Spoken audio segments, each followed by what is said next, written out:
What's up guys, Houndish here, and today we're kicking off the final week before Shadowkeep in Destiny 2. So the wait is ever so nearly over, and we do have a new DLC trailer today. That's pretty cool, and I'm sure we'll have other pre-DLC news and things to cover this week. But naturally it is the last week in Season of Opulence, so time to finish up any stuff you need in-game before Year 3. We'll round up all of that reset stuff with the vendors, activities, and rewards for this week in the video, so let's do this thing, my friends.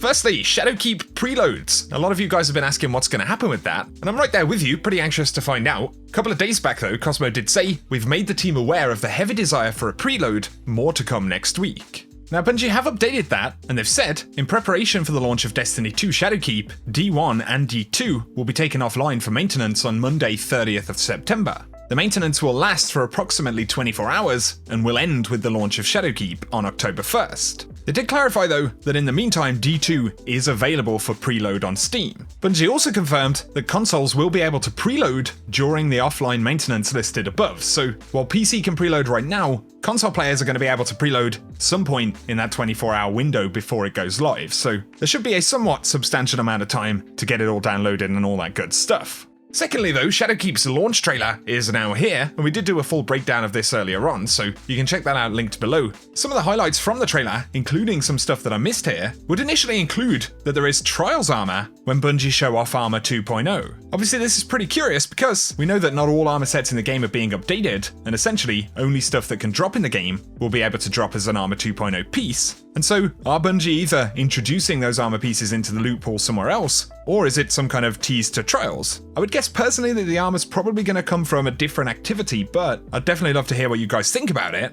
Nonetheless, it seems that Bungie are teasing us for the return of that armor from Year 1 in Trials of the Nine. Of course, in the trailer we see a bunch of really cool moon footage, and the boss for the dungeon, and the player is shooting a Hive shotgun at the boss, which is pretty awesome. So it's looking like we're going to get some unique rewards for that dungeon. I saw someone comment about a Hive Dustrock Blues, definitely. Sounds like pretty sweaty stuff, but we'll have to wait and see. It looks very cool regardless. So those are just a couple of updates about the preload stuff, maintenance, and that new trailer today. Now with those notes out of the way, let's jump in and talk about relevant reset stuff in the game. So we have Mayhem as the featured playlist, and we also have Infamy and Valor boosts all week long, so for both Crucible and Gambit, there are bonus points, and of course that'll go from double points to triple points at the weekend after Friday's reset, so definitely bear that in mind if you need to get any stuff done, it's totally the time to do it. Otherwise on the Director, our other challenges and all that good stuff have reset right here. Mars is the flashpoint once again, so we're going to get powerful gear over here, and of course Heroic Adventures near Anabray that can also award powerful gear. At Werner, the bounties and everything have reset, so we've got the consumables, and for the bounties we've got Benevolence, Trial by Combat, the Emperor's Embrace, and Revered Treasures right there, so get any of those done if you need to. And then we have armor pieces from the Year 1 raid, so you'll probably spot them if you want to pick any up right there. Weapon for the week at Werner is Inaugural Address, still a very good pulse rifle. And then according to Destiny Item Manager, Benedict also has the Inaugural Address this week. But you can go check that out if you need to. And if it's Menagerie you're interested in, right here we've got Arcsinge and Blackout, as well as Grenadier, up for today. Then of course there are the heroic modifiers if you need to jump in there, with Extinguish, Grenadier, Famine, and Solar Singe. You may still also be farming in the Reckoning, and the negative modifiers have still been taken off, so we've got Arcsinge and then Heavyweight, and otherwise, yeah, should be a relatively easy run in Reckoning, as well as that loot that's been buffed. We have our weekly Nightfalls if you feel like jumping into any of these, so the Insight Terminus is available, and from this you can get the Long Goodbye Sniper. We've also got the Inverted Spire where you can get the Trichromatica Ghost Shell, and then Will of the Thousands, and this comes with the Wormguard Incarnation. The Heroic playlist though, does feature Blackout with Arcsinge, and then we've got Grenadier up today. Hawthorne has her raid challenges, so we've got Total Victory for the Crown of Sorrow, All for One, One for All for Scourge of the Past, and then the Strength of Memory featured for the Last Wish raid. According to Destiny Item Manager, we have the Wanted Bloodcleaver for the Spider's Bounty this week, so you'll be heading over to IO for that one. And as always, I'm going to shout out Banshee's Bounties. Definitely make sure to get those extra enhancement cores and components if you are playing before Shadowkeep launches. And we've got another friend of the week right here with those suave moves, man. And finally, to Eververse, we have the final week of Season of Opulence, so definitely pay attention to that. There are featured items for silver, and of course we have the Bright Dust section with the Impolite Company right there. I don't even want to try and say that, but we've got an exotic ship from back in Forsaken, and I'm sure if you like it, you can go pick it up for Bright Dust.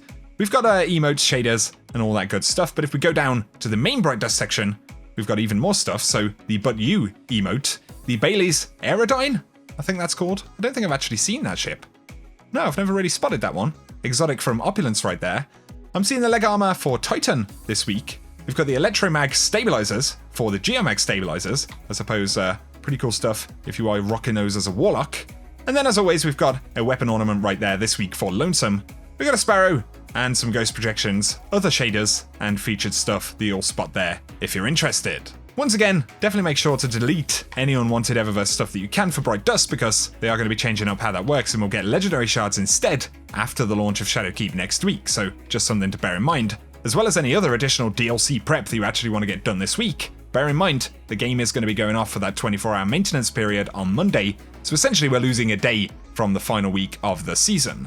Now though, if you have any final escalation protocol you want to run inside of Year 2, the boss this week is Damkath the Mask, and so the weapon that will be randomly available is the sniper rifle when you take the boss down. In the Dreaming City though, we are on week 1 of the curse again, and so this week's Ascendant challenge should be the Forfeit Shrine, which is accessed via the Garden of Isilla. If you want the location and gameplay for that, you can find it at the end of the video and timestamped down below. But for today guys, that is everything inside of the weekly reset, so we'll keep you posted on Shadowkeep news and of course launch content as we go into next week. But if you have enjoyed this video, feel free to drop us a rating down below, as it really does help me out on the channel. If you are new to this channel, be sure to hit subscribe if you want to keep up to date with everything related to Destiny 2, Shadowkeep, New Light, and all of the major beats for the game. Also turn on those notifications if you don't want to miss out on any content. But for now, whatever you guys get up to, I hope you have an awesome day.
Down.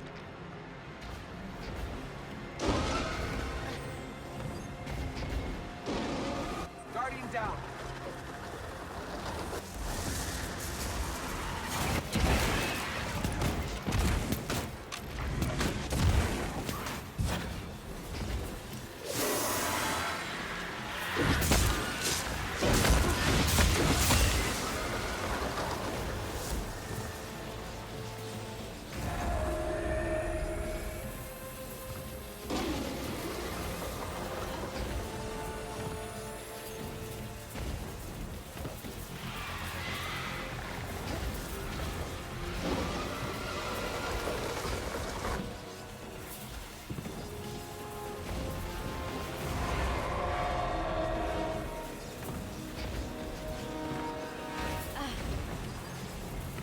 Guardian down.